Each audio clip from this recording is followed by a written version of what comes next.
Good evening, dear students. Welcome to our new course, that is SBA Dangal English course after the completion of 30-day challenge English course. In this course, we will learn the working of English with the Hindu editorial experiments and also learn how to use that working in question papers with pattern handling technique. So be regular in the class at 9 p.m. Your live premiere will be at 9 p.m. from Monday to Friday. So don't try to skip the classes if you want to make real English and want to crack the exams. This class is the first class of this course, and in this class we will learn the working of English with the Hindu editorial experiment. So let's start the class. सबसे पहले देख लेते हैं कि आज का जो editorial क्या है, उसकी हेडिंग पढ़ लेते हैं। तो इस कोर्स में आप बिल्कुल भी ट्राई मत करना स्किप करने की, और लाइव में ही आपको कंपल्सरी है, जो लाइव प्रीमियर है 9 PM पे, उसमें ही आपको आना है। उसके बाद में आप रिवाइज कर सकते हो, क्योंकि ये कोर्स आपका क्या है, फ्री है। अभी ये फ्री रहेगा। अगर आप रेगुलरिटी आपकी ब्रेक होती है तो मुझे मजबूरन इसको क्या करना पड़ेगा, पैड करना पड़ेगा। फिर मुझे मत बोलना कि सर आपने पैड क्यों कर दिया। तो आप रेगुलर रहोगे 9 PM पे और रेगुलरिटी रखोगे तो ये कोर्स आपके लिए फ्री रहेगा। बाद में रिवीजन के लिए आप इसको रिवाइज कर सकते हो, ठीक है, क्योंकि रिवीजन बहुत ज्यादा इंपॉर्टेंट होता है, बहुत ज्यादा जरूरी होता है, ठीक है। आप अगर आपको अपना बेस्ट क्लियर करना है तो रेगुलर रहना क्लास में, आपको 100% आउटपुट मिलेगा। यहाँ पे समझ में आ रही है? तो बिल्कुल भी स्किप मत करना, इग्नोर मत करना क्लासेस को। 100% गारंटी है, एग्जाम से पहले आपको शानदार वाला तैयार कर दूंगा। जैसे 30-डे चैलेंज इंग्लिश कोर्स में आपके जितने इंप्रूवमेंट आया था, तो और शानदार वाला इंप्रूवमेंट आएगा आप लोगों में। बढ़िया वाली शानदार वाली इंग्लिश आपकी बनेगी, आपके अच्छे वाले मार्क्स बनेंगे। ओनली कट ऑफ क्लियर नहीं होगी, अच्छे वाले मार्क्स बनेंगे अगर आप रेगुलर रहते हो तो इसलिए आप लोगों ने क्या करना है, क्लासेस में रेगुलर रहना। तो स्टार्ट करते हैं क्लास को। सबसे पहले हेडिंग को पढ़ें, क्वेश्चन एंड ऑप्टिमिज्म। क्वेश्चन का मतलब चेतावनी, सावधानी, एंड ऑप्टिमिज्म का मतलब आशावाद, आशावाद का मतलब उम्मीद वगैरह। एडिटोरियल किस पे आपका, on preventing the third wave. Third wave की जो प्रिवेंटिंग है, रोकना है। जो थर्ड वेव है कोरोना की, उसकी बात कर रहे हैं, उसकी जो प्रिवेंटिंग है उसको रोकना है, उस पर कंट्रोल करना है, उसके ऊपर क्या है आपका एडिटोरियल है। तो प्रिवेंटिंग यहाँ पे क्या है आपका जेरेंड है, क्योंकि ऑन डायरेक्ट उसके ऊपर लग गया, एज ए नाउन वर्क कर रहा है। जेरेंड क्लोज इनमें डिफरेंस कैसे होता है, वो चीजें मैं आपको एडिटोरियल में साथ साथ करवाता रहूंगा, ठीक है। अभी तो ये हेडिंग है, तो स्टार्ट करते हैं। यहाँ पे थर्ड वेव, थर्ड वेव का मतलब जो तीसरी वेव है, थर्ड जो आपकी वेव है, तीसरी लहर है।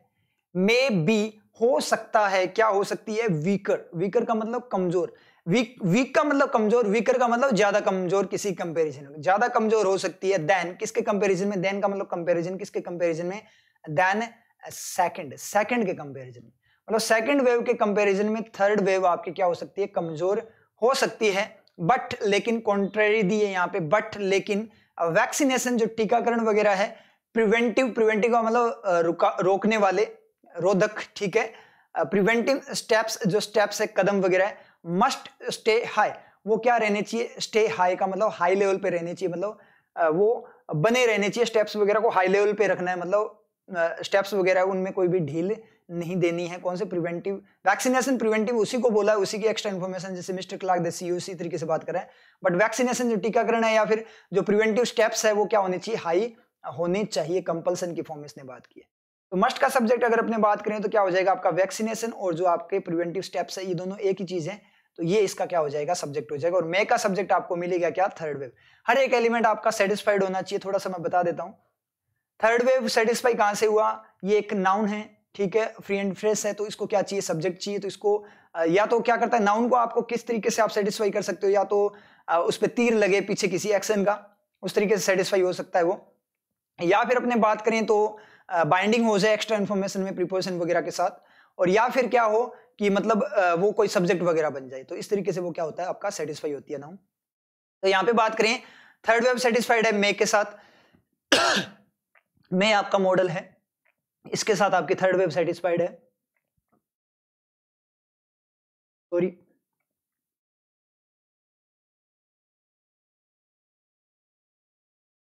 थर्ड वेव आपका क्या से सेटिस्फाइड है, जो मे है उसके साथ सेटिस्फाइड है, मतलब इस मॉडल से सेटिस्फाइड है।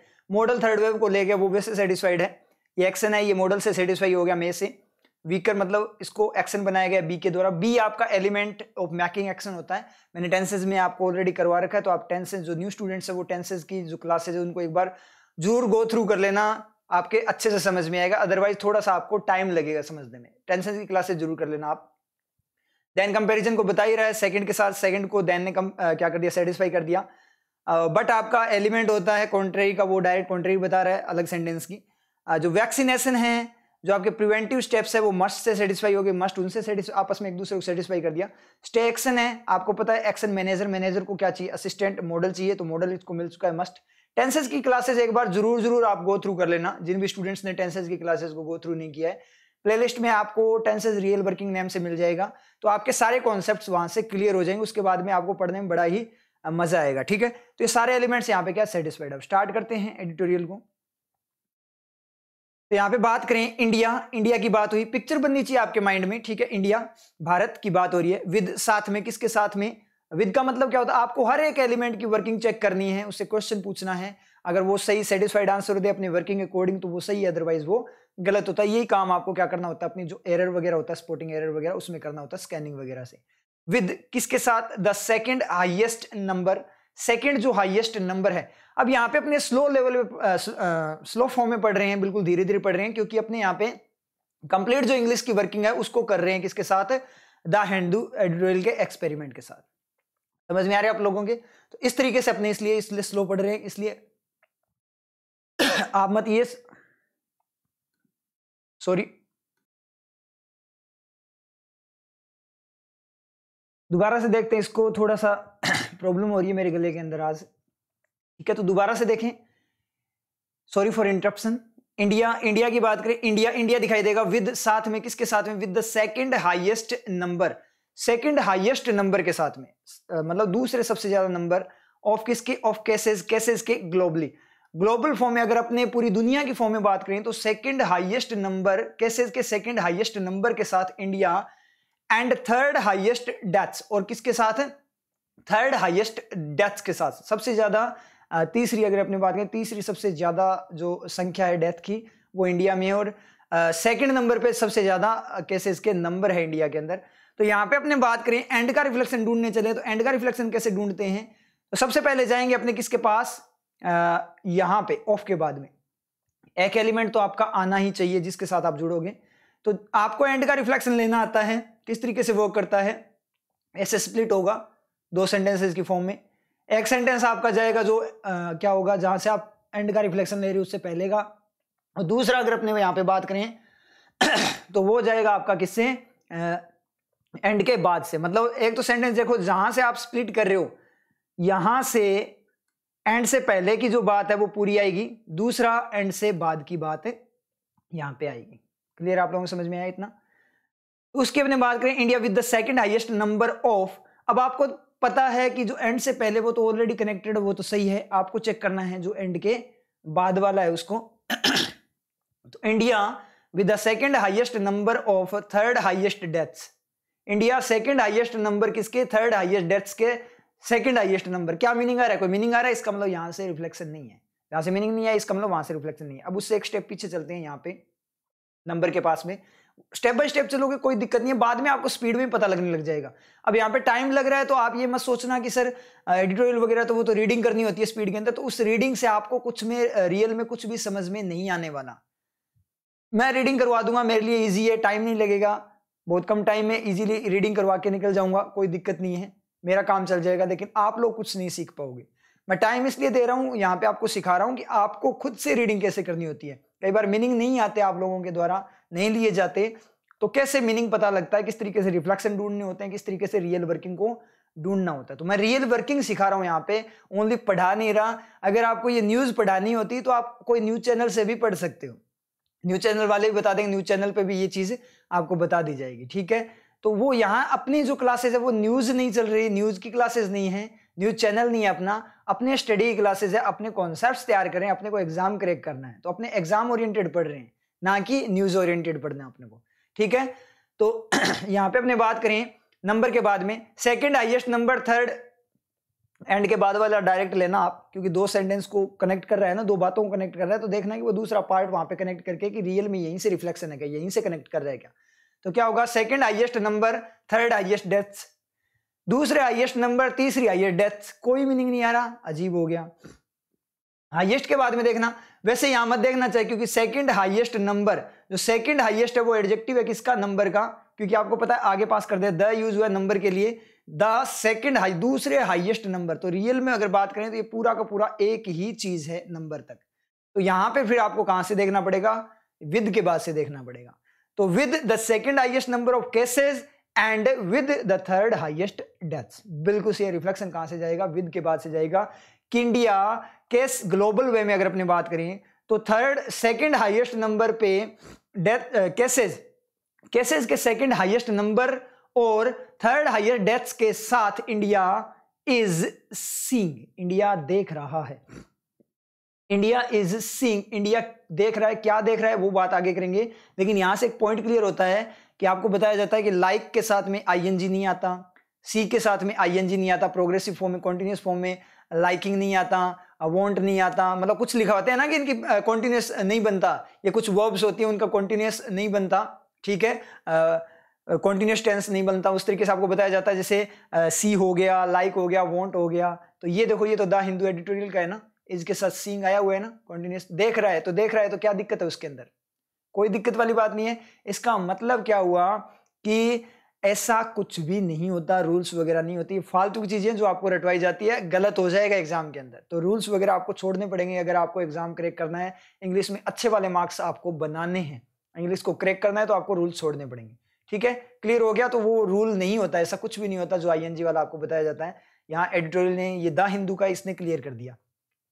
इस सिंह देख रहा है अबाउट के बारे में, अबाउट की दो वर्किंग होती है, के बारे में या लगभग। अब देखो माइंड में आपके सारे की सारी वर्किंग चलनी चाहिए, या तो के बारे में होगा या लगभग होगा। देख रहा है के बारे में, किसके बारे में देख रहा है, पहले के बारे में पढ़ेंगे, किसके बारे में, 50,000 केसेस, 50,000 केसेस के बारे में देख रहा है। तो इंडिया 50, इसका सब्जेक्ट ढूंढने चलो एक बार, इसका सब्जेक्ट ढूंढते हैं। जो थर्ड आई डेथ्स है उसको विद खा गया, और जो आपका केसेस है, क्योंकि नाउन टाइप की चीज होनी चाहिए ना, केसेस को ऑफ खा गया, और जो हाईएस्ट सेकंड हाईएस्ट नंबर है उसको कौन खा गया, विद खा गया। इसका मतलब सब्जेक्ट कौन है, इसका इंडिया है। और वैसे आप मीनिंग की फॉर्म में देखो तो कौन देख रहा है, इंडिया देख सकता है, जो केसेस के नंबर है या डेथ है वो तो नहीं देख सकती ना, इंडिया देख सकता है, इसका मतलब इंडिया इसका सब्जेक्ट है। इस सीइंग अबाउट के बारे में देख रहा है, 50,000 केसेस के बारे में देख रहा है। तो 50,000 केसेस के बारे में क्या देख रहा है, मतलब लगभग 50,000 केसेस देख रहा है, इंडिया देख रहा है। India is seeing about 50,000 cases देख रहा है। केसेस कैसे देख रहा है, being added every day, add हो रहे हर दिन। ये आपका पैसिव मीनिंग लिए हुए आईएनजी क्लोज है। एक आपका देखो आईएनजी क्लोज होता है, एक आपका ईडी क्लोज होता है। तो आईएनजी क्लोज जो आपका होता है वो एक्टिव फॉर्म को बताता है, ईडी क्लोज आपकी पैसिव फॉर्म को बताता है। तो ये जो आपका है वो क्या है, आईएनजी क्लोज। दिखने में आईएनजी क्लोज है लेकिन रियल में ये पैसिव क्लोज है, क्योंकि बी वगैरह जो होती है वो एक टाइप से पैसिव बना देता है। बी का मतलब होना, उस फॉर्म में होना। तो ये जो बी है यहाँ पे, अगर आपने टेंसेस को ध्यान से किया है, फ्लो चार्ट वगैरह जो करवाया, या फिर पैसिव जो आपने किया, टेंसेस के अंदर मैंने पैसिव भी करवा दिया, अगर वो ध्यान से किया तो आपको ये क्लियर हो जाएगा। इसलिए वो क्लासेस आप एक बार गो थ्रू कर लेना। एडेड का मतलब एडेड फॉर्म में होना। एड अगर खुद करता होता तो एडिंग होता, और खुद एडेड है किसी के द्वारा तो एडेड फॉर्म में, ईडी क्लोज। और बीइंग एडेड का मतलब एडेड फॉर्म में है, वो तो क्या है आपका एडेड फॉर्म में, मतलब ओनली वो ईडी क्लोज हो गया। लेकिन अगर प्रोग्रेस दिखानी हो तो कैसे दिखाओगे, वहां पे एडिटिंग तो नहीं होगा ना, एडिटिंग होगा नहीं, तो इसको क्या किया जाता है, फिर एक्शन फॉर्म में कन्वर्ट किया जाता है, बी एडेड। फिर मोड बताने के लिए, आपका प्रोग्रेसिव मोड बताने के लिए आईएनजी लगाया जाता है। तो यहां पे जो बीइंग एडेड है वो आईएनजी क्लोज नहीं है, यहां जो बीइंग एडेड है वो ईडी क्लोज ही है, पैसिव क्लोज ही है, लेकिन प्रोग्रेसिव फॉर्म है। तो आईएनजी से हमेशा ये मत सोचना कि आईएनजी हमेशा एक्टिव मोड को बताता है, आईएनजी प्रोग्रेस को भी बताता है। आईएनजी क्लोज एक्टिव को बताता है, बिल्कुल सही है, लेकिन जो आईएनजी लगाओ वो जरूरी नहीं है कि आईएनजी क्लोज हो। एक और केस होता है आईएनजी का जो कि प्रोग्रेसिव है। तो ये जो आपका है वो ईडी क्लोज को प्रोग्रेसिव फॉर्म में लेकर आ रहा है, मतलब एड हो रहे हैं। अब बीइंग एडेड का मतलब एड किए जा रहे भी हो सकते हैं और एड हो रहे भी हो सकते हैं। बी एडेड का मतलब एडेड फॉर्म में होना, बीइंग एडेड का मतलब एडेड फॉर्म में हो रहा, ठीक है, या किसी के द्वारा किया जा रहा भी हो रहा है। तो केसेस को किसी के द्वारा किया नहीं जा रहा, यहाँ पे दोनों वर्किंग हो सकती है। तो मैं आपको करवाऊंगा एक पैसिव वर्सेस एडजेक्टिव केस, वहां से आपको ये चीज क्लियर हो जाएगी कि आप इसको दो वर्किंग लोगे क्या। ये भी हो सकता है कि वो खुद ब खुद क्या हो रहे हैं, एड हो रहे हैं, या किसी के द्वारा एड किए जा रहे हैं। तो ये दोनों की दोनों वर्किंग होती है। ये पैसिव और एडजेक्टिव का जब मैं आपको डिफरेंस करवाऊंगा तब आपको ये चीजें बिल्कुल क्लियर हो जाएगी। क्लियर आप लोगों को जल्दी करवा दूंगा आप लोगों को। तो बीइंग एडेड का मतलब ये एक्स्ट्रा इन्फॉर्मेशन है कि इसकी 50,000 केसेस, तो इंडिया क्या देख रहा है, लगभग 50,000 केसेस हर दिन ऐड होते हुए देख रहा है, ऐड हो रहे फॉर्म में उनको देख रहा है। तो ये बात इसने बोली है। आगे बात करें दो का मतलब हालांकि बिल्कुल अपोजिट कॉन्ट्ररी। दो ऑन पर, किस पर, ऑन ए डिक्लाइन, एक डिक्लाइन पर, एक कमी पर, डिक्लाइन का मतलब कमी आ रही है किसी चीज में, दो ऑन ए डिक्लाइन, एक डिक्लाइन पर एक कमी पे, हालांकि एक डिक्लाइन पर, क्या, the second wave is far from over, जो सेकेंड वेव है दूसरी लहर है, इज फार वो दूर है, फ्रॉम ओवर, ओवर का मतलब खत्म होने से। तो सेकेंड वेव जो है इसका सब्जेक्ट है सेकेंड वेव, हालांकि एक डिक्लाइन पर, एक डिक्लाइन पर क्या है, एक हालांकि एक डिक्लाइन पर है बात, फिर भी आपके क्या है जो सेकंड वेव है वो क्या है, इज फार फ्रॉम ओवर, वो खत्म होने से, मतलब डिक्लाइन की फॉर्म में चल रहा है, हालांकि डिक्लाइन है लेकिन फिर भी क्या है, खत्म होने से बहुत दूर है, कमी हो रही है लेकिन खत्म नहीं हो पा रही। तो कॉन्ट्राडिक्शन दिया ना, बिल्कुल अपोजिट कॉन्ट्राडिक्शन, कि जब कमी हो रही है तो खत्म भी जल्दी होना चाहिए ना, खत्म मतलब कमी तो हो रही है लेकिन खत्म होने का नाम नहीं ले रही, तो बिल्कुल अपोजिट कॉन्ट्रेरी होगी। तो इसलिए दो यूज है। दो ऑन ए डिक्लाइन, एक डिक्लाइन पर, the second wave is far, दूर है, फ्रॉम ओवर, ओवर का मतलब खत्म होने से, ओवर का मतलब कवर करते हुए भी होता है, ओवर का मतलब खत्म होना भी होता है, एंडिंग को भी बताता है। हर एक वर्किंग आपके माइंड में रहनी चाहिए, सारी की सारी वर्किंग आपके होनी चाहिए। तो आपको क्या करना है, फर्स्ट टाइम आप जो भी वर्किंग यूज करो कोई दिक्कत नहीं है, सेंटेंस अपने आप बता देगा कि यहाँ पे क्या वर्किंग है। अगर आप गलत वर्किंग लेकर चलते हो तो आगे पढ़ोगे तो आपको ऑकवर्ड लगेगा, फिर आप दोबारा से दूसरी वर्किंग चेक करो। तो इस तरीके से आपको वर्किंग चेक करनी है, आपको कभी भी दिक्कत नहीं होगी। और देखते ही पता लग जाता है सेंटेंस की क्या वर्किंग है। कब पता लगेगा, जब आपकी प्रैक्टिस अच्छी वाली हो, आप रेगुलर रहोगे तो second wave is far from over, वो बहुत दूर है ओवर खत्म होने से, एंड और सेवरल स्टेट्स आर, और कुछ स्टेट्स आर रिलैक्सिंग, रिलैक्स कर रहे हैं, रिलैक्स का मतलब कम करना, मतलब बिल्कुल आरामदायक बनाना किस चीज को, ठीक है, ढील देना। रिलैक्सिंग लॉकडाउन रेस्ट्रिक्शंस, किसको, लॉकडाउन के जो रेस्ट्रिक्शंस है, जो प्रतिबंध है उनको क्या करें, रिलैक्स कर रहे हैं। तो रिलैक्सिंग का तीर लगेगा, लॉकडाउन रेस्ट्रिक्शन, लॉकडाउन एडजेक्टिव बन जाएगा इसका, रेस्ट्रिक्शंस का, क्योंकि आगे पास कर देगा एडजेक्टिव। ये लॉकडाउन नाउन है, रेस्ट्रिक्शन नाउन है, तो नाउन की प्रॉपर्टी क्या होती है, वो बर्डन को पास करते हुए खुद एडजेक्टिव फॉर्म में आ जाता है।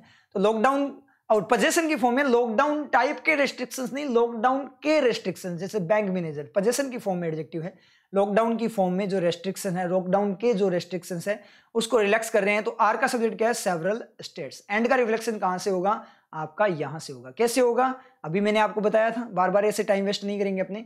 तो आपको ये जो क्लास है उसकी पीडीएफ अपने टेलीग्राम चैनल पे मिल जाएगी, तो वहां से आप लोगों ने क्या करना है, अगर यहाँ से आप रिफ्लेक्शन ना ढूंढ पाओ इजीली, क्योंकि बहुत सारे स्टूडेंट तो ढूंढ लेंगे डायरेक्ट, क्योंकि उनकी रेगुलरिटी थी पिछले वाले कोर्स के अंदर, इसलिए वो ढूंढ लेंगे।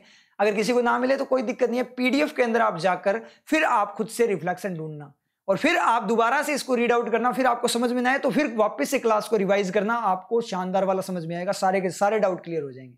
तो ये मेथड रहेगा, एक तो आप लाइव के अंदर आओगे, रेगुलरिटी के साथ आपकी रेगुलरिटी बनी रहेगी, चीजें कॉन्सेप्ट क्लियर होंगे, और आप लाइव चैट में मेरे से डाउट्स भी पूछ सकते हो।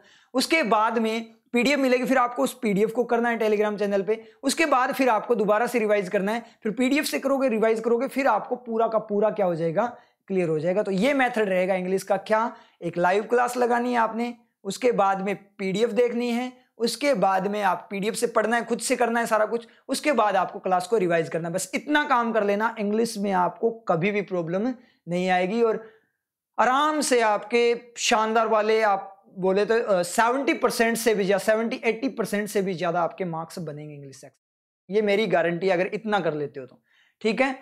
तो रिलैक्स कर रहे हैं सेकंड वेव, जो यहां से रिफ्लेक्शन है क्या, कि हालांकि एक डिक्लाइन पर है, फिर भी क्या है, जो सेकंड वेव है फार फ्रॉम ओवर होने से फार है, और सेवरल स्टेट्स क्या कर रहे हैं, रिलैक्स कर रहे हैं किसके, लॉकडाउन रेस्ट्रिक्शंस को, विच यूज है, जो पता नहीं क्या, ठीक है। आगे बात करेंगे एक्सपर्ट्स से, विच एक्सपर्ट्स से, जिसको एक्सपर्ट कहते हैं, से डू से का सब्जेक्ट एक्सपर्ट्स, मे बी हो सकता है, मे बी सीडिंग, सीड कर रहा। अब यहां पे आपका आ गया, इस सीडिंग का मतलब क्या होता है, सीड कर रहा है मतलब बीज बो रहा है, मे बी सीडिंग का मतलब बो रहा होगा, बो रहा होगा।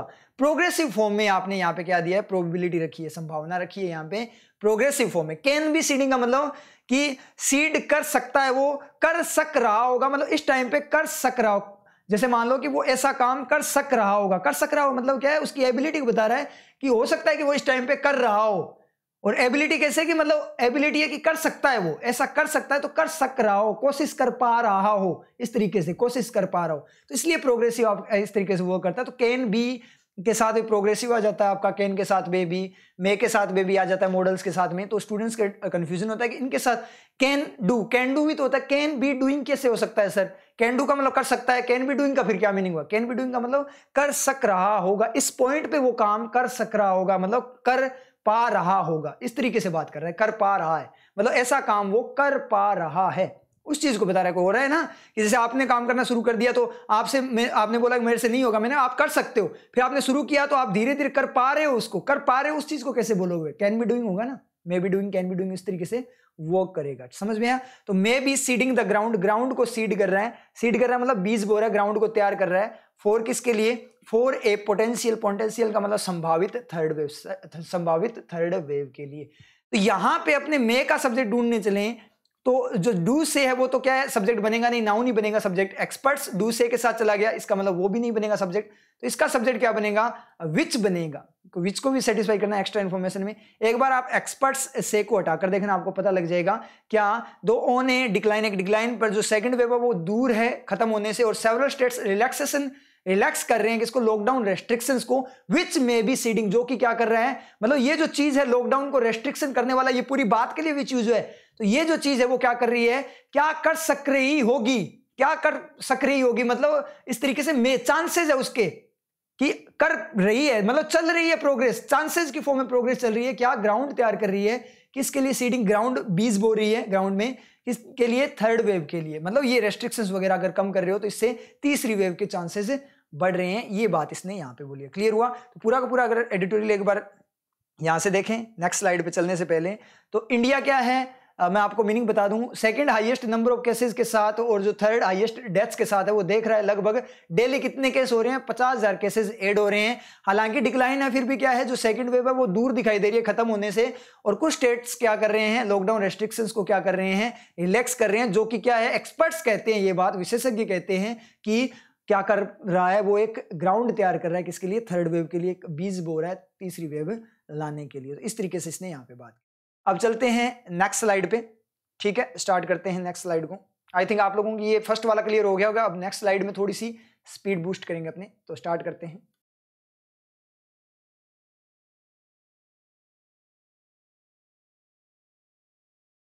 इन दिस कॉन्टेक्स्ट, अब नेक्स्ट स्लाइड को पढ़ना स्टार्ट करते हैं। इन दिस कॉन्टेक्स्ट, इस कॉन्टेक्स्ट में मतलब इस संदर्भ में, ए मैथमेटिकल मॉडलिंग स्टडी, एक मैथमेटिकल मॉडलिंग स्टडी, मॉडल तैयार करने वाली जो स्टडी है, मॉडल मतलब प्रारूप वगैरह, जो रूपरेखा वगैरह तैयार करने वाली जो स्टडी है। इन दिस कॉन्टेक्स्ट, इस संदर्भ में, a mathematical modelling study led, जैसे ही लेड पढ़ोगे तो आपको दो वर्किंग दिखाई देगी, या तो ये V2 होगा या आपका ये क्या होगा, V3 होगा। ठीक है, तो यहां पे अपने बात करें led by the scientist, scientist के द्वारा लेड किया जाता है। तो यहां पे एक मिनट,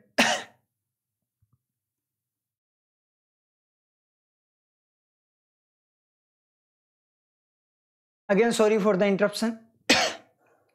तो यहाँ पे अपने बात करें, लेड आपको दिखेगा तो दिखते यहाँ पे दो वर्किंग दिखाई देगी, या तो ये V2 है या फिर आपका V3 है। तो V2 है तो क्या होगा, डिड लीड होगा, और V3 है तो ईडी क्लोज होगा। तो यहाँ पे अपने बात करें तो स्टडी ने क्या किया, लीड किया। लीड कर सकती है ना, कर सकती है, आगे की तरफ तीर छोड़ सकती है, लेकिन जैसे इसने लिखा बाय, अगर किसी चीज को लीड करेगी, डिड लीड होता तो वो चीज आगे आनी चाहिए, लीड द टीम, इस तरीके से, या लेड द टीम, टीम को लीड किया।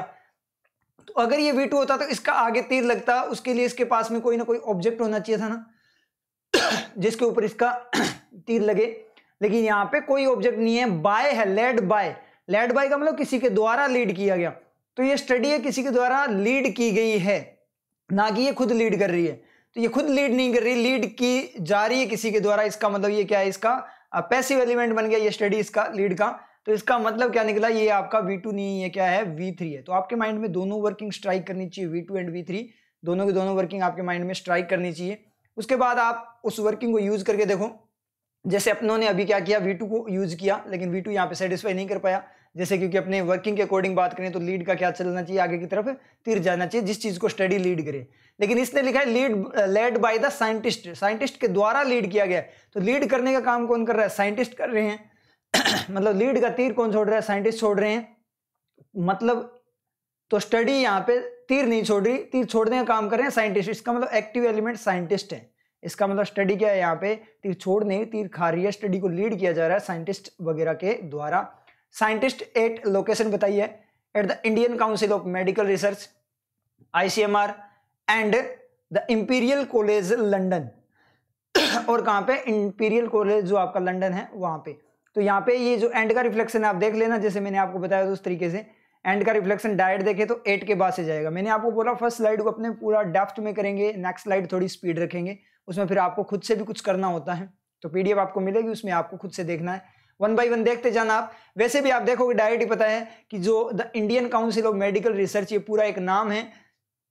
एंड से कनेक्ट करने के लिए कम से कम एक चीज चाहिए, तो डायरेक्ट यहीं पे ही आएगा। पहला रिफ्लेक्शन ही यहाँ से देखा जाएगा और यहाँ से सेट हो रहा है कि साइंटिस्ट कहाँ के, साइंटिस्ट की बात हो रही है, कौन सी लोकेशन, मतलब वो जगह बता रहे हैं कि मतलब साइंटिस्ट कहाँ पे। एक तो ICMR जो आपका है वहां पर, और इंपीरियल कॉलेज लंदन, इन दोनों जगह पर उन्होंने क्या किया, साइंटिस्ट के द्वारा लीड किया गया स्टडी को, ए मैथमेटिकल मॉडलिंग स्टडी। तो यहाँ पे अगर अपनी बात करें, जो ए मैथमेटिकल मॉडलिंग जो स्टडी है वो कहीं से सेटिस्फाई हो रही है क्या? कहीं से सेटिस्फाई नहीं हो रही, पीछे से कोई तीर नहीं लग रहा, कोई एक्स्ट्रा इन्फॉर्मेशन बाइंड नहीं है। तो आगे इसके लिए क्या आना चाहिए, सेंटेंस आना चाहिए। लेकिन दिस कॉन्टेक्स्ट है वो इनके साथ आपका सेटिस्फाई हो गया, एक्स्ट्रा इन्फॉर्मेशन में ये बाइंड हो चुका है। ठीक है, तो आगे बढ़ते हैं। शोज, शो का मतलब डज शो, शोज का मतलब डज शो। शो करते हैं क्या, ए वैरी ऑप्टिमिज्म। वैरी का मतलब एक जागरूकता वाला, जागरूक टाइप का। ऑप्टिमिज्म का मतलब आशावाद को शो करता है कि एक मतलब पॉजिटिव वे में आशा उम्मीद आती है इस चीज से। तो इसका मतलब क्या निकला, शोज का सब्जेक्ट ढूंढने चले। आपको पता है शोज है जो डज शो होगा। आपको पता है कि जो सब्जेक्ट होता है जब ढूंढने जाते हैं अपने, तो वो फ्री एंड फ्रेश होना चाहिए किसी भी सेंटेंस के लिए। तो शुरू करते हैं। The imperial college London and the ICMR, ये दोनों तो किसके साथ चले गए, 8 के साथ चले गए एक्स्ट्रा इन्फॉर्मेशन में। ठीक है, साइंटिस्ट वगैरह है वो किसके साथ चले गए, बाय के साथ चले गए। सब्जेक्ट कौन बनेगा, नाउन बनेगा। जो मॉडलिंग स्टडी है वो किसी के साथ नहीं गई, क्योंकि अगर लेड V2 होता फिर तो डिड का सब्जेक्ट बन जाती। लेकिन लेड V3 है, तो जो V3 होता है वो ईडी क्लोज होता है, वो एक्स्ट्रा इन्फॉर्मेशन की फॉर्म में होता है आपका। ईडी क्लोज होता है वो क्या होता है आपका, एक्स्ट्रा इन्फॉर्मेशन होता है। उसको डायरेक्ट ऐसे डिनोट किया जाता है आपका, ING क्लोज और ईडी क्लोज को डायरेक्ट सेंटेंस की फॉर्म में। रियल में अपने बात करें तो ये इस तरीके से सेंटेंस आप बनाकर देख लिया करो। ईडी क्लोज कैसे वर्क करता है, ईडी क्लोज ओनली मोड को बताता है, या तो एक्टिव मोड है, सॉरी ईडी क्लोज क्या, क्लोज आपका मोड को बताता है, या तो एक्टिव मोड होगा या पैसिव मोड होगा। एक्टिव मोड के लिए ING क्लोज, पैसिव मोड के लिए ईडी क्लोज। तो यहां पे अगर अपने बात करें तो आप सब्जेक्ट बनाकर देखो, ए mathematical modelling study which was led by, which was. तो ये सेंटेंस केस था पूरा का पूरा एक्स्ट्रा इन्फॉर्मेशन का। लेकिन आप सेंटेंस केस में ना देना चाहो, डायरेक्ट मोड देना चाहो, तो वो आपके क्लोज होते हैं, वो डायरेक्ट मोड की फॉर्म में आती है, यही उसकी फॉर्मेशन होती है। क्लोज चेक करने के लिए आप सेंटेंस बनाकर देख सकते हो जिसके लिए यूज हुआ हो। तो लेड कौन किया गया है, पैसिव की फॉर्म में, तो पैसिव एलिमेंट ढूंढना उसका। आप पैसिव वाली जो एक्टिव और पैसिव वाले जो जितने भी टेंसेस की जो पार्ट है प्लेलिस्ट में जाकर एक बार गो थ्रू कर लेना, फिर आपको दिक्कत नहीं आएगी।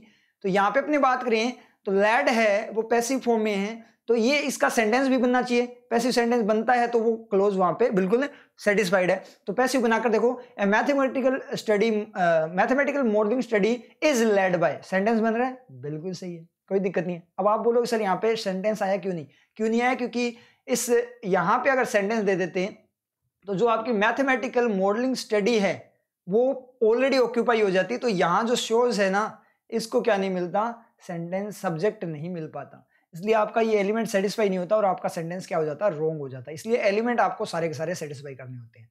तो यहाँ से पूरी बात बोलें तो क्या बनाया है कि इस संदर्भ में जो पीछे बात की गई उसके संदर्भ में एक मैथमेटिकल जो मॉडलिंग स्टडी है, जो कि साइंटिस्ट वगैरह जो ICMR और इंपीरियल कॉलेज लंदन वहाँ पे जो साइंटिस्ट हैं उनके द्वारा जो लीड किया गया, वो स्टडी शो करती है एक वेरी ऑप्टिमिज्म, एक जागरूकता वाला, जगाने वाला, मतलब सचेतता वाला, कि सचेत करने वाले ऐसी आशावाद को दिखाता है। आगे बात करें विल। अब विल देखें यहाँ पे मॉडल आपका फर्स्ट पे है, इसका मतलब इंटेरोगेटिव टाइप होना चाहिए। ठीक है, will a potential third wave, will a potential third wave होगी क्या, इस तरीके से ए पोटेंशियल थर्ड वेव का मतलब एक संभावित जो तीसरी लहर है be, will a potential third wave be, तो वो वेव होगी क्या, एज की तरह, किसकी तरह, डेवास्टेटिंग। डेवास्टेटिंग का मतलब डिवास्ट करने वाला, डेवेस्टेटिंग का मतलब क्या होगा आपका, जो डेवेस्ट करने वाला हो, यानी कि डेवेस्ट का मतलब नष्ट करने वाला, विध्वंस करने वाला, बर्बाद करने वाला, ठीक है। As the second, as devastating, as इतनी डेवेस्टेटिंग जितनी सेकंड, इस तरीके से एज डेवेस्टेटिंग, एज जो एज आता है ना, एज मच एज, इस तरीके से, तो वो ऐसे बोला इतना ज्यादा जितना, ठीक है, इतनी ऐसी जितनी, इस तरीके से वो करता है। तो एज डेवेस्टेटिंग, इतनी ज्यादा, इतनी डेवेस्टेटिंग एज द सेकंड, जितनी क्या थी आपकी सेकंड थी। तो इसने क्या बोला है कि will a potential third wave, कि क्या एक पोटेंशियल थर्ड वेव इतनी ज्यादा प्रलयंकारी, विनाश करने वाली होगी जितनी सेकंड थी। इस तरीके से इसने ये बात बोली है। अब डेवेस्टेटिंग देखेंगे तो आईएनजी दिखते ही आपको 4 वर्किंग दिखनी चाहिए। क्या क्या वर्किंग हो सकती है आपकी? First working main action, second working आपका adjective, ING adjective, active adjective, third working अगर अपने बात करें तो close, and fourth one gerund, ठीक है। तो मेन एक्शन को चेक करने जाएं तो मेन एक्शन के लिए मॉडल वगैरह चाहिए, आगे सेंटेंस फॉर्म में होना चाहिए, आगे कुछ भी नहीं, एज और एज के बीच में रख दिया उसको, तो इतनी डिवेस्टेटिंग जितनी, ठीक है। तो ये आपका नहीं बना, क्या नहीं बना, ये आपका वो तो नहीं बना, मतलब मेन एक्शन नहीं बना। एडजेक्टिव की बात करें, इतनी विध्वंस वाली जितनी सेकंड है, तो ये जो एडजेक्टिव है ये डायरेक्ट नाउन, कई बार क्या होता है एडजेक्टिव के मैक्सिमम क्या होता है डायरेक्ट बाद में नाउन होना चाहिए, लेकिन ये डायरेक्ट नाउन नहीं है। जैसे बात करें द पर्सन इज एजुकेटेड, एक आप बोलो एजुकेटेड पर्सन, तो पर्सन कैसा है? Educated. The person is educated, person कैसा है? एजुकेटेड है। तो वहां से भी वो रिफ्लेक्शन वापस पर्सन पे ले रहे हैं ना, क्वालिटी का। तो ये क्या है? डिवेस्टेटिंग। क्या है डिवेस्टेटिंग? मतलब बर्बाद करने वाली चीज क्या है? डिवेस्टेटिंग क्या है? थर्ड वेव डिवेस्टेटिंग है। इसका मतलब थर्ड वेव कैसी है? डिवेस्टेटिंग टाइप की है। इसका मतलब ये आपका क्या है? एडजेक्टिव है। मतलब डायरेक्ट इक्वालिटी बता रहा है कि क्या जो थर्ड वेव है वो इतनी ज्यादा प्रलयंकारी होगी, इतनी ऐसी होगी जैसी सेकंड वेव है, जैसी सेकंड वेव है। तो कैसी, जैसी, ऐसी, जैसी, कैसी, ये सारा का सारा क्या होता है? एडजेक्टिव तो होता है ना। कोई चीज कैसी है इसका मतलब क्या है? एडजेक्टिव। उसके जैसी है, उसके जैसी मतलब सेम की सेम क्वालिटी है। तो क्वालिटी या फर्स्ट टाइम क्वालिटी कि वो चीज है कैसी? डेवेस्टेटिंग है। इसका मतलब डेवेस्टेटेड नहीं है, डिवेस्टेटिंग है। अगर अपने यहाँ पे बात करें जो वेव है थर्ड वेव कोरोना की, वो तो डेवेस्टेटिंग है, मतलब प्रलय करने वाली है। और अगर अपने बात करें लोग या फिर अपने बात करें कि जो इकोनॉमी है वो डिवेस्टेटिंग है या डिवेस्टेटेड है? वो डिवेस्टेटेड है। क्यों? क्योंकि इकोनॉमी बर्बाद करने वाली नहीं है, इकोनॉमी बर्बाद हुई है। तो इकोनॉमी जो है वो बर्बाद हुई है, इसका मतलब उस पर बर्बादी का तीर लगा, इसका मतलब उसका पैसिव एलिमेंट है, इसलिए आपका एडजेक्टिव क्या रहेगा? पैसिव, जो कि क्या है? ED adjective. और जो वेव है वो क्या करिए? तबाही कर रही है, तो तीर छोड़ रही है, तो छोड़ रही है, इसका मतलब वो क्या है? एक्टिव एलिमेंट, इसलिए आपका एडजेक्टिव रहेगा एक्टिव, जो कि क्या है? ING adjective. समझ में आई चीज? तो क्या, तो ये आपका डिवेस्टेटिंग क्या हो गया? आपको जेरेंट क्लोज चेक करने की जरूरत ही नहीं है, आपका मतलब सेटिस्फाई हो गया एडजेक्टिव। और जेरेंट तो होता है कि अलग से किसी का एक्शन एज ए नाउन हो, तो ये एज ए एक्शन नाउन नहीं है किसी का अलग से यूनिवर्सल फॉर्म में, ये उसकी क्वालिटी है कि वो प्रलय है कैसी, वो वेव है कैसी, तो क्वालिटी है, इसका मतलब क्या है? आपका ये एडजेक्टिव है। और क्लोज हो नहीं सकता कि डिवेस्टेट करते हुए किसी ने कुछ किया, तो किसी का एक्स्ट्रा एक्शन तो है नहीं, सिर्फ और सिर्फ उसकी क्वालिटी है, क्वालिटी है, इसका मतलब एडजेक्टिव है। तो क्या जो पोटेंशियल थर्ड वेव इतनी ज्यादा बर्बाद करने वाली होगी जितनी सेकंड है? ठीक है, ये क्वेश्चन है। The scientist attempt to find out.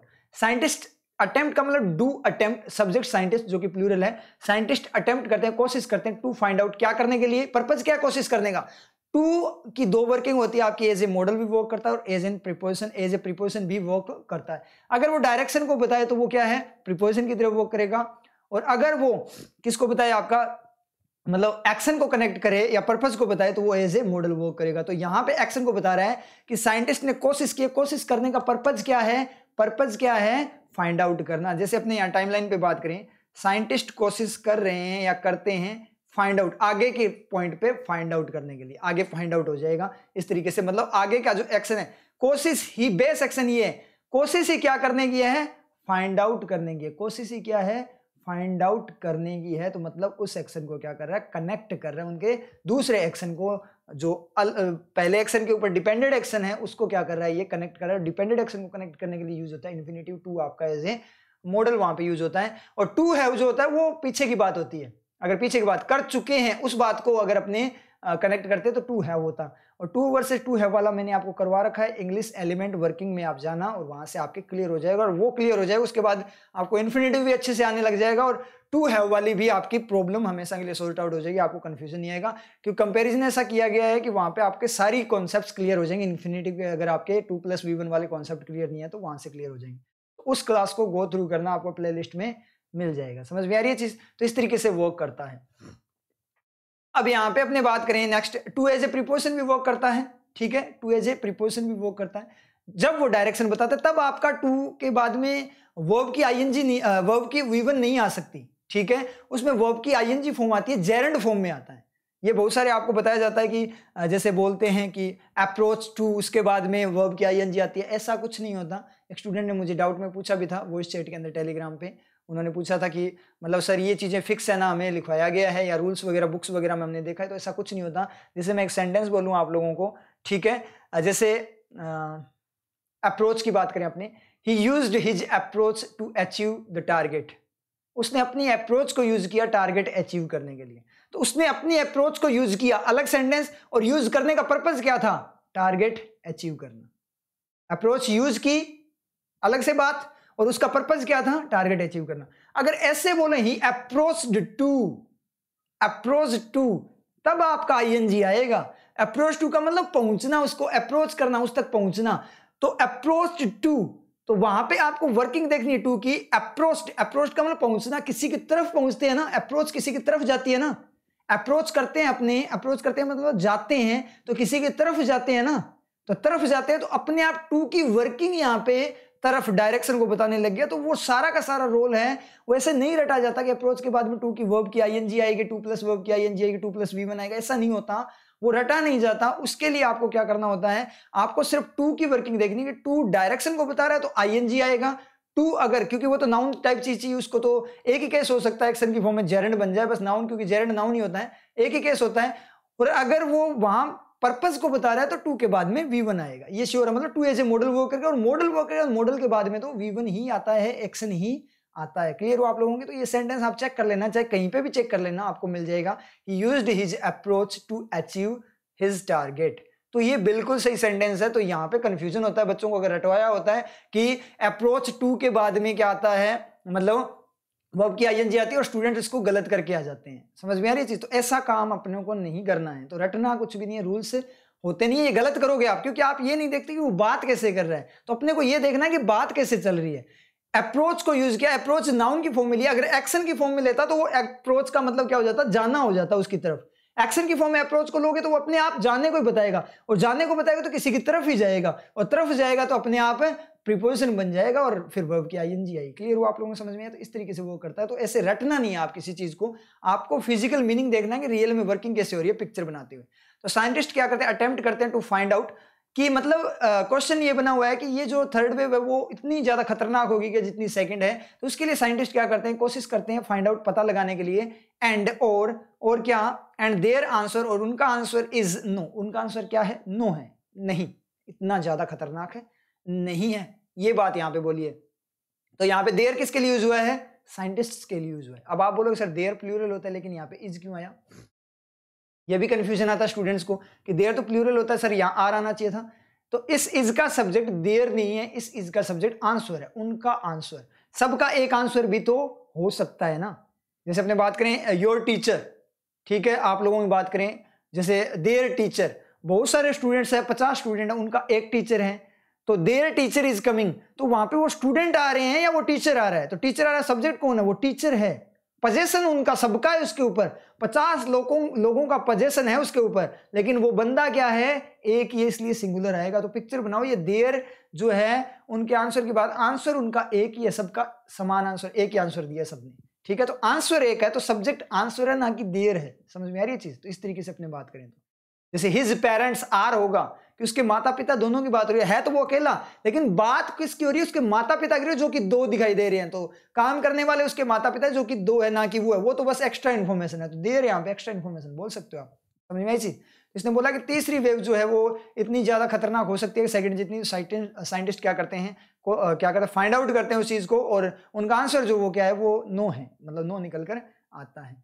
For that, उसके लिए, दैट की 3 वर्ग की जो है, की होगा नहीं, फॉर बाइंड करेगा, बाइंड करेगा इसका मतलब उसको नाउन या प्रोनाउन टाइप या इंडिकेशन टाइप ऐसी चीज चाहिए।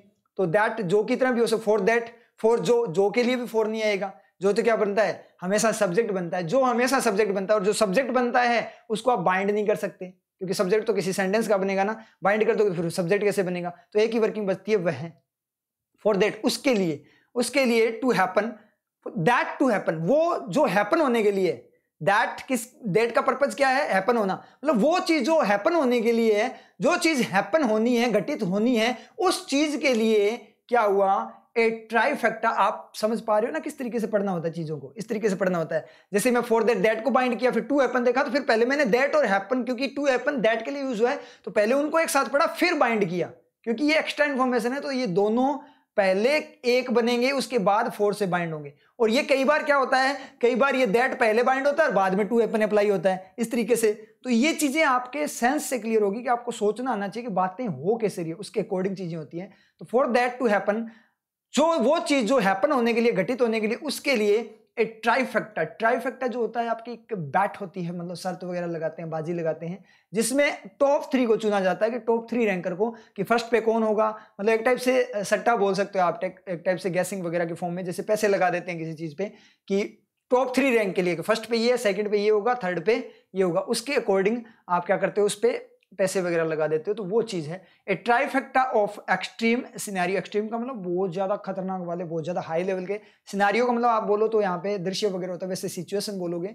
हैज टू कन्वर्ज, उसे क्या करना पड़ेगा, कन्वर्ज करना होगा, उसे कन्वर्ज होना होगा, कन्वर्ज करना होगा। कन्वर्ज का मतलब एक केंद्रित करना, एक पॉइंट पे केंद्रित करना। तो फॉर दैट, अगर ये चीज होती है, कौन सी चीज होती है जो इसने बोली है कि ये थर्ड वेव है वो इतनी खतरनाक हो सकती है कि जितनी सेकंड है, तो अगर ये होना है, ऐसा घटित होना है, सेकंड जितना खतरनाक होना है, तो एक ट्राइफेक्टा है ना, जो सिनेरियो, एक्सट्रीम सिनेरियो, मतलब बहुत ज्यादा हाई लेवल के सिनेरियो लें, अपने हाई लेवल की सिचुएशन ले, बहुत गंभीर सिचुएशन ले, तो उसका जो ट्राइफेक्टा है वो उसे कन्वर्ज करना पड़ेगा, एक पॉइंट पे आना पड़ेगा, मतलब 3 चीजों को एक पॉइंट पे आना पड़ेगा, 3 सिचुएशन को एक पॉइंट पे आना पड़ेगा। कैसे, आगे बढ़ते हैं। 1, एक क्या, over A third of those, A third का मतलब 1/3, दोज उनका 1/3 भाग, ओवर उससे भी ज्यादा, 1/3 से भी ज्यादा। 1 पहला पॉइंट दे रहे हैं, वो ट्राइफेक्टा जो आपका है उसमें 3 है, 3 में से पहला बता रहे हैं कि एक over A third of those, मतलब 1/3 जो है दोज उनका, किनका, हु हैव बीन इन्फेक्टेड, जो इन्फेक्ट हो चुके हैं, ठीक है, जो इन्फेक्ट हो चुके हैं, संक्रमित हो चुके हैं, इन द पास्ट ईयर, पिछले साल, मस्ट एंटायरली, पूरी तरह से लूज, खो दें देयर इम्यूनिटी, अपनी इम्यूनिटी, मतलब उनकी जो रोग प्रतिरोधक क्षमता है वो पूरी तरह से खो दे। तो उसने बोला ट्राइफेक्टा की जरूरत है, 1 पहला। अब यहां 1 को सेटिस्फाई नहीं करना आप लोगों ने, सब्जेक्ट ढूंढने चले, चलो मस्ट का अपने सब्जेक्ट ढूंढने चलते हैं, मस्ट का सब्जेक्ट ढूंढेंगे। पास्ट ईयर को कौन खा गया, इन खा गया, सब्जेक्ट क्या होगा, नाउन टाइप या प्रोनाउन ऐसा होगा, हु है वो ऑलरेडी हैव के साथ चला गया, अब हु के साथ है जाएगा या हैव आएगा, हु सिंगुलर होता है या प्लूरल होता है, हु सिंगुलर भी होता है प्लूरल भी होता है, जिसके लिए यूज होता है उसके अकॉर्डिंग होता है, तो हु यूज हुआ दोज के लिए जो कि क्या है प्लूरल, तो हु हैव होगा, ठीक है, दोज को ऑफ खा गया। थर्ड जो ए थर्ड है, ओवर का मतलब यहाँ पे ओवर खा नहीं रहा, over as a preposition verb नहीं, ओवर यहाँ पे बोल रहा है कि ज्यादा, ए थर्ड से भी ज्यादा, तो ओवर ए थर्ड इसका फ्री सब्जेक्ट इसको मिल रहा है, जो पास में मिलेगा वही है। तो सर 1 कहां से सेटिस्फाई होगा, 1 कहीं से सेटिस्फाई करने की जरूरत नहीं है, 1 ओनली इंडिकेशन है यहाँ पे, किस तरीके से कि ट्राइफेक्टा जो है 3 बातें हैं उनको कन्वर्ज करना पड़ेगा, तो उनमें से पहली की एक पहली बात, तो पूरा का पूरा एक पॉइंट की बात करें तो ये 1 आपके क्या एक्स्ट्रा इंफॉर्मेशन है किसकी, ओवर ए थर्ड वाली, ये पूरी बात की। तो मस्ट का अगर आप सब्जेक्ट ढूंढो तो या तो आपका जो 1/3 है वो सब्जेक्ट है, या फिर आप बोल दो कि 1 जो है वो पूरी बात को लेकर सब्जेक्ट बना रहा है, इस तरीके से। समझ में आ रही है चीज, तो ये चीज है, इसका मतलब क्या 1 एक्स्ट्रा पॉइंट में चला जाएगा, जैसे हमने बोलते हैं ना कि 3 पॉइंट यहाँ पे याद रखने चाहिए। पहला, आप ऐसा कीजिए, तो यहाँ पे पहले का कोई सब्जेक्ट बना गया, वो सिर्फ पॉइंट बता रहा है, मतलब पॉइंट दे रहा है 1 2 3 ऐसे पॉइंट की फॉर्म में दे रहा है, तो वो सब्जेक्ट नहीं बनेगा। ये 3 बातें आपको हमेशा याद रखनी है। 1 पहली बात क्या है, आपको 3 बातें हमेशा याद रखनी है। पहली, एग्जाम में नेगेटिव बिल्कुल भी नहीं होना, माइंड स्टेबल रखना है। 1 का जो पहला है उसका कोई सब्जेक्ट बना गया, तो ये एक्स्ट्रा फॉर्म होती है, एक्स्ट्रा फॉर्म उन पॉइंट को बता रहा है, ओनली उन पॉइंट को इंडिकेट कर रहा है, जो पॉइंट लगाते हैं ना उन्हीं को ये इंडिकेट कर रहा है। तो ये कहीं से इसको सेटिस्फाई करने की जरूरत नहीं है, ये ऑलरेडी एक्स्ट्रा इन्फॉर्मेशन है। समझ में आया? तो एक नई चीज आपको पता लगी, जब पॉइंट्स वगैरह बताए जाते हैं फर्स्ट सेकंड थर्ड, तो इनको कहीं से सेटिस्फाई नहीं करना, तो वो अपने आप ही पॉइंट की फॉर्म में बताते हैं। जो पॉइंट आप डिनोट करते हो ना, कभी लिखते हो ऐसे एक फर्स्ट पॉइंट लिख दिया तो उसको डॉट लगाकर लिखते हो ना, या फिर एरो लगाकर लिखते हो, तो वो वाला कैसे एक टाइप से वही चीज है ये। तो वो एरो है, मतलब वो जो वहां पे आप बना रहे हो चीजें, ठीक है, ड्राइंग वगैरह जो कर रहे हो, ड्रॉ कर रहे हो चीज को, तो एक टाइप से वो चीजें हैं, ये आपके इंडिकेशंस हैं, ठीक है। तो यहाँ पे इससे बात की है, तो मस्ट का सब्जेक्ट अपने ढूंढने चले एक बार इसको रफ करके। तो पास्ट ईयर वो खा गया, तो कौन मिल गया था अपने को? Over third of those. तो मतलब क्या है, पहला पॉइंट क्या है कि तीन चीजों को, एक्सट्रीम सिनारियो को क्या होगा, कन्वर्ज एक साथ लाना पड़ेगा, एक साथ जो कंज्यूम हो जाए, एक साथ आ जाए। पहला क्या कि 1/3 से भी ज्यादा जो कि इन्फेक्टेड हुए पास्ट पिछले साल, उनमें से 1/3 से भी ज्यादा क्या हो, पूरी तरह से खो जाए अपनी इम्यूनिटी। मस्ट का मतलब कंपल्सन की फॉर्म में खत्म हो ही जानी चाहिए, उनकी इम्यूनिटी खत्म हो जानी चाहिए। एक तो ये पॉइंट होना चाहिए। मतलब क्या बोल रहा है कि तीसरी वेव इतनी खतरनाक होगी क्या जितनी सेकंड है। तो उसके लिए पहला तो क्या होगा, 3 पॉइंट एक साथ घटित होनी चाहिए, एक साथ आने चाहिए। क्या कि पहला तो ये कि जितने भी लोगों को मतलब हुआ था ये जो इन्फेक्टेड हुए थे, उनमें से 1/3 से भी ज्यादा लोग पूरी तरह से इम्यूनिटी खत्म हो जाए, मतलब कुछ भी रोग सह ही नहीं पाए, वो जुकाम तक ना सह पाए, जुकाम भी हो वो भी उनसे हैंडल ना हो, मतलब बिल्कुल भी हैंडल ना कर पाए, कोई भी रोग बिल्कुल एंटायरली पूरी तरह से लॉस्ट हो जाए, जो कि पॉसिबल नहीं है। उसके बाद नेक्स्ट जो पैराग्राफ है, पहले मैं एक बार आपको बता दूं वापस से पूरा इसका क्या मीनिंग है।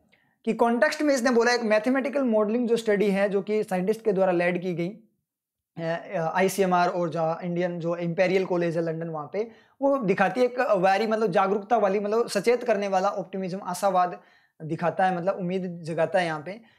अब यहाँ पे पॉइंट आता है कि जो तीसरी वेव है वो इतनी खतरनाक होगी क्या जितनी सेकंड है। तो उसके लिए साइंटिस्ट वगैरह कोशिश करते हैं, क्या करते हैं, फाइंड आउट करने की। उनका जो आंसर है वो आता है, वो क्या है, वो बोलते हैं कि नो, ऐसा नहीं हो सकता, क्योंकि अगर ऐसा होना है तो उसके लिए 3 पॉइंट्स को एक साथ कन्वर्ज होना पड़ेगा, जो कि एक्सट्रीम सिचुएशन के होने चाहिए। एक तो ये कि जो पिछले साल जो संक्रमित हुए उनके 1/3 से भी ज्यादा लोग, 1/3 से भी ज्यादा लोग क्या हो, 3 में से 1 से भी ज्यादा लोग क्या हो, पूरी तरह से अपनी इम्यूनिटी लॉस्ट कर दे, जो कि चांस नहीं है जिसका। उसके बाद में अपने बात करें, नेक्स्ट मैं आपको क्या दूंगा, होमवर्क की फॉर्म में देता हूं। 2 स्लाइड्स अपने क्या करते हैं, किस तरीके से करते हैं, मतलब उनको अपने डिटेल में उनकी वर्किंग करते हैं। और 3rd स्लाइड में आपको देता हूं किसकी फॉर्म में, होमवर्क की फॉर्म में देता हूं, जिसमें आपको होमवर्क करना होता है। तो मैं आपको इसका मीनिंग जरूर बताऊंगा यहाँ पे, क्योंकि ये जो पॉइंट है ये जनरल अवेयरनेस के लिए, आपकी जनरल अवेयरनेस के लिए क्या कि इंपॉर्टेंट अपने लिए कि रियलिटी क्या है, थर्ड वेव की क्या रियलिटी है, क्योंकि अभी अपने को थर्ड वेव भी तो फेस करनी है ना, तो उसकी रियलिटी है, इसलिए अपने है ना इसका मैं मीनिंग दूंगा, लेकिन वर्किंग नहीं बताऊंगा, डायरेक्ट मीनिंग बताऊंगा आपको, क्योंकि वर्किंग आपके लिए होमवर्क रहेगा।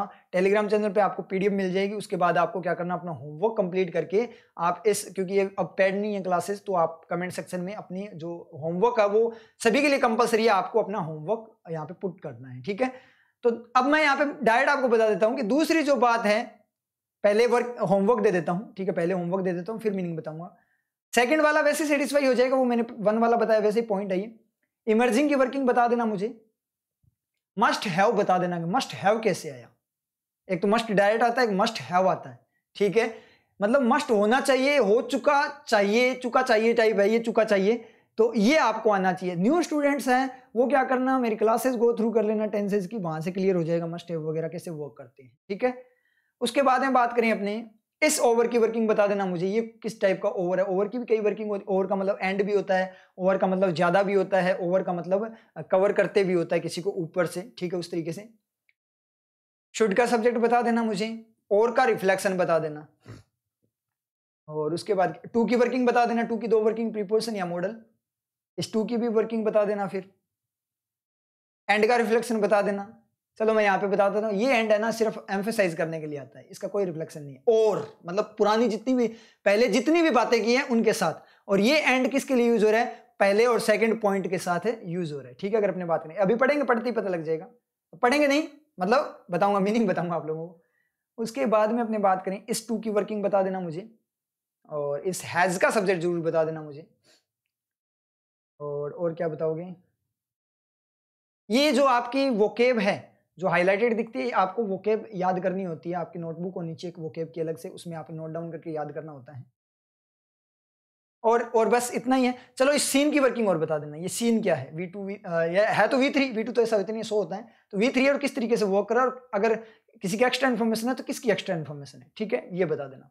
अब मैं यहाँ पे मीनिंग बता देता हूँ।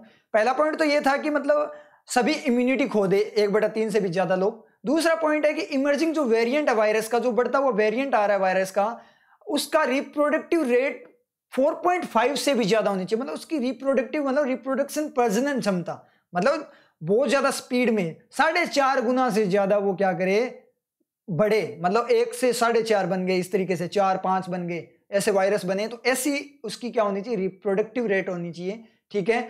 और या एवरी इन्फेक्टेड पर्सन क्या हो, वो पास करे वायरस को टू कम से कम 4 से 5 लोगों की तरफ क्या करे, एक जो इन्फेक्टेड है वो कम से कम 4 या 5 लोगों को वो वायरस पास करे। दोनों बातें एक ही है, या तो 4.5 इसने एवरेज ले लिया दोनों 4-5 का, या तो क्या हो कि एक वायरस खुद से क्या करे 4 या 5 वायरस बना ले, 4.5 वायरस इस तरीके से, 4.5 तो क्या बनेगा उस तरीके से, मतलब 2 वायरस 9 वायरस बना ले, ठीक है। या तो ऐसे हो, या फिर क्या हो कि जो पर्सन इन्फेक्टेड है वो अकेला क्या करे, कम से कम 4 या 5 लोगों को क्या करे, इन्फेक्ट करे।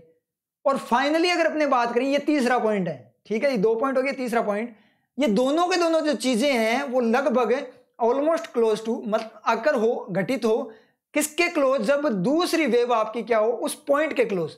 ये देखो यहाँ पे अगर मैं थोड़ी सी वर्किंग आपको बताऊं कि सर टू व्हेन ये कैसे सेटिस्फाई होगा, to as a preposition work कर रहा है, तो क्लोज टू का मतलब क्या है, उस पॉइंट, व्हेन वाली जो बात है ना कि जिस पॉइंट पे आपकी वेव क्या कर चुकी है, खुद को खत्म कर चुकी है, पूरी तरह से नष्ट कर चुकी होगी, उस पॉइंट के बिल्कुल क्लोज हो, जिस पॉइंट, तो ये एक्शन है कहां पे, ये पॉइंट है, वो बात है जहां पे जो सेकंड वेव है वो पूरी तरह से खुद को खत्म कर देगी, तो उस पॉइंट के बिल्कुल पास में मतलब इधर से बात करें तो यहां से जैसे ही मतलब जिस पॉइंट पे ये खत्म कर दे उसके जस्ट बाद या थोड़ा सा बिल्कुल पास से वो क्या करे, अपना इफेक्ट स्टार्ट कर दे, तीसरी वेव अकर होनी स्टार्ट हो जानी चाहिए। किस सिचुएशन में, जैसे फर्स्ट और सेकंड सिचुएशन, कैसे कि लोग इम्यूनिटी खो दे और कम से कम 4-5 को इन्फेक्ट करे, तब जाकर क्या होगा, ये तीनों की तीनों चीजें एक साथ आएगी। और ये जो बात है वो क्या है, ये जो ट्रांसमिसिबिलिटी हो रही है, जो ट्रांसफर हो रहा है, चीजें ट्रांसमिट हो रही है, संक्रमण फैल रहा है, जो अब तक देखा गया है उससे परे है, मतलब उससे बहुत ज्यादा परे है, जो अब तक संक्रमण चल रहा है वो बिल्कुल भी आसपास नहीं है इन सिचुएशंस के, तो ऐसा नहीं हो सकता, मतलब तीसरी वेव इतनी ज्यादा खतरनाक नहीं हो सकती, वो थोड़ी वीक रहेगी, ये बात इसने यहाँ पे क्लियर की। समझ में आप लोगों के, तो मतलब क्या निकला कि क्वेश्चन सभी के माइंड में ये है, आपको अपना क्वेश्चन का आंसर भी मिल गया होगा, क्योंकि सभी स्टूडेंट्स के माइंड में या सभी लोगों के माइंड में यही क्वेश्चन है कि तीसरी वेव कितनी खतरनाक आएगी। तो जो साइंटिस्ट बोल रहे हैं, जो उन्होंने रिसर्च किया, वो ये बोल रहे हैं तीसरी वेव खतरनाक नहीं होगी, वीक होगी सेकंड के कंपैरिजन में बात करें, क्योंकि अगर वो सेकंड से खतरनाक होनी है तो या क्या होना चाहिए, एक तो लोग इम्यूनिटी खो दे, दूसरा क्या हो, कम से कम 4-5 लोग एक से इन्फेक्ट हो, एक बंदे से, ठीक है, जो कि पॉसिबल नहीं है। और ये चीजें होनी भी कब चाहिए, ये मतलब इम्यूनिटी खोने का, और ये कि जब सेकंड वेव खुद को एक्सटिंग्विश करे, पूरी तरह से खत्म करे, उस पॉइंट के जस्ट बाहर स्टार्ट है, मतलब सेकंड खत्म हो ही ना पाए, उसी पॉइंट पे स्टार्ट हो जानी चाहिए तीसरी वेव की। ये कंडीशन कौन सी, एक तो क्या बहुत ज्यादा लोगों का मतलब इम्यूनिटी पावर खो देना, और दूसरा क्या है, वायरस का इस तरीके से 4.5 से भी ज्यादा रेट पे फैलने का, तब जाकर पॉसिबल है कि वो उससे खतरनाक हो सकती है, अदरवाइज नहीं, जो कि इम्पॉसिबल है इसलिए खतरनाक नहीं होगी, तभी तो वो आंसर क्या है उनका, नो है। क्लियर हुआ? अपना होमवर्क कंप्लीट कर लेना, क्लासेस रेगुलर रखना। अब आपका फ्री कोर्स है तो इसका मतलब ये मत सोचना कि हम बाद में रिवाइज कर लेंगे। मुझे स्टूडेंट्स की रेगुलरिटी नहीं दिखी लाइव प्रीमियर में, तो मैं फिर से पैड कर दूंगा, नुकसान आप लोगों का है, मैं फिर बोल रहा हूं आप लोगों को, ठीक है। तो इसलिए मजबूर मत करना मुझे पैड करने के लिए कोर्स, एंजॉय करो क्लासेस को, कोई दिक्कत नहीं है, मस्त लाइव जो क्लास है उसको आप पूरी तरह से उसमें डाउट सेशन, डाउट पूछा करो, ठीक है, एक दूसरे डाउट क्लियर किया करो। लाइव का मतलब ये होता है साथ में आपकी चीजें समझ में है, साथ में आप डाउट पूछ सकते हो जो भी आते हैं, लाइव का ये मतलब होता है।